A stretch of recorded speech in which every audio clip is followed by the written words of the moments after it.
Hello everyone, welcome to my channel blog by Nasrin. আশা করি আপনারা সবাই ভালো আছেন। আজকে তো থাম্বনেইলে দিয়েছি বহুদিন পর পুরনো চাকরিতে যোগ দিলাম। তার মানে হলো আমার ট্রিটমেন্ট এতদিন প্রায় 1 মাস ধরে বন্ধ ছিল। যেহেতু আমি অন্য এলাকায় ছিলাম, সেই এলাকা থেকে এই এলাকায় নতুন এসেছি, সেজন্য আমার ট্রিটমেন্ট আবার চালু করে দিয়েছি এখন থেকে। জানি না এটা আবার করতে কতদিন সময় লাগবে। এর আগে তো ডাক্তারে বলেছিল প্রায় 3 মাসের মতো লাগবে।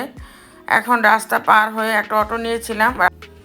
বর্তমানে না রাস্তাটা পার হওয়া একটা ডেঞ্জারাস ব্যাপার হয়ে যায়। গাড়ি ঘোড়ার কোনো লাগাম থাকে না। ছোট অটো রিক্সা বলেন আর ছোট পায়ে চালিত রিক্সা যেটাই বলেন না কেন, গাড়িওয়ালারা ওদেরকে কোনো মানুষই মনে করেন না।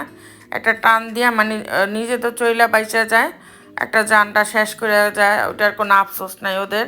তো আমি রিক্সায় বসলে বারবার বলি খুব সাবধানে পার হও। তারপরে আমার হাসপাতালে চলে আসলাম।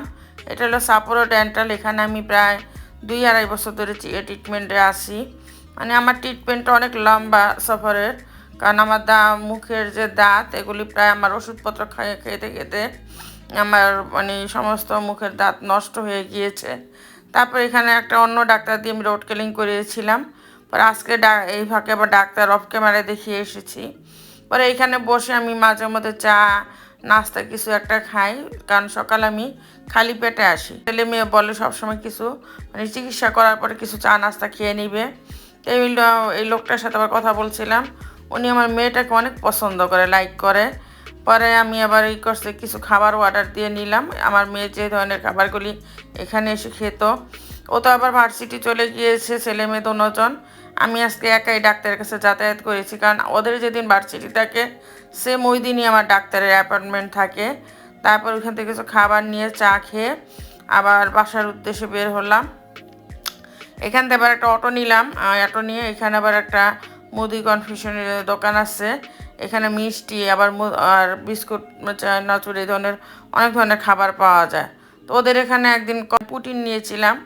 নেওয়ার পরে খুব ভালো লাগছে। পরে চিন্তা করলাম আজকেও 3 পিস পুটিন নিয়ে যাই। এগুলি নিয়ে বাসায় চলে এসেছি, রিক্সা করে এসেছি। আসার পরে চিন্তা করলাম ড্রেসটা চেঞ্জ করে আমি ওই মুরগি করবো। আজকে একটা রেসিপি দিব, রেসিপি আপনাদের সাথে শেয়ার করব। যেহেতু নতুন ব্লগের চ্যানেল খুলেছি, এখানে এই চ্যানেলের মধ্যে আমার ঘোরাফেরা, কোথায় যাই না যাই, কি করি, খাওয়া দাওয়া প্লাস একটু রান্না বান্না, এগুলি কুকিং করব, এগুলি আপনাদের সাথে শেয়ার করার চেষ্টা করব। যেহেতু বাচ্চারা ভার্সিটি চলে যায়, আমি একা থাকি, সময় কাটার তো একটা ব্যাপার আছে। একা থাকা একটা মানসিক সমস্যা হয়ে যায়। বেশিরভাগ মানুষ একা থাকতে গেলে ডিপ্রেশনে পড়ে যায়। এই জন্য আমি চিন্তা করলাম কয়েকটা চ্যানেলে যদি কাজ করি হয়তো আমার এই একাকিত্বটা দূর হয়ে যেতে পারে। তারপরে এখানে কিছু রাত্রেবেলা হাঁড়ি পাতিল সব ধুয়ে ওয়াশ করে রেখেছি। এখানে আসার পরে, এই এলাকা আসার পরে কোনো কাজের লোক রাখি নাই আমি। সংসারের সমস্ত কাজ কাম একা একা করি। আর যেদিন বাচ্চারা বাসায় থাকে, ওদের ভার্সিটি বন্ধ থাকে, তখন আবার ওরা সাহায্য করে। এতে করে ওরা চিন্তা করে আমি তো ঘরে একা থাকা পরে তাহলে একটা কাজের লোক নিলে, বর্তমান যুগের কাজের লোকেরা খুব খারাপ। এই ফাঁকে আবার আমি একটু কিছু খাবার খেয়ে নিচ্ছি। ওইখানে তো চা আর একটা রোল খেয়েছিলাম, আর এখানে বাসায় এসে কেক আর খেলাম। এর ফাঁকে আবার আমার একটা পার্সেল এসেছিল। সেই পার্সেলটা দারাজ থেকে অর্ডার করা হয়েছিল।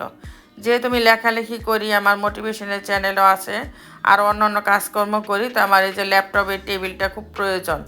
এর আগের একটা মেয়ে আমাকে কিনে গিফট করেছিল। এবার কেটো ছেলে মেয়ে দুজনে একটা গিফট করলো আমার জন্য।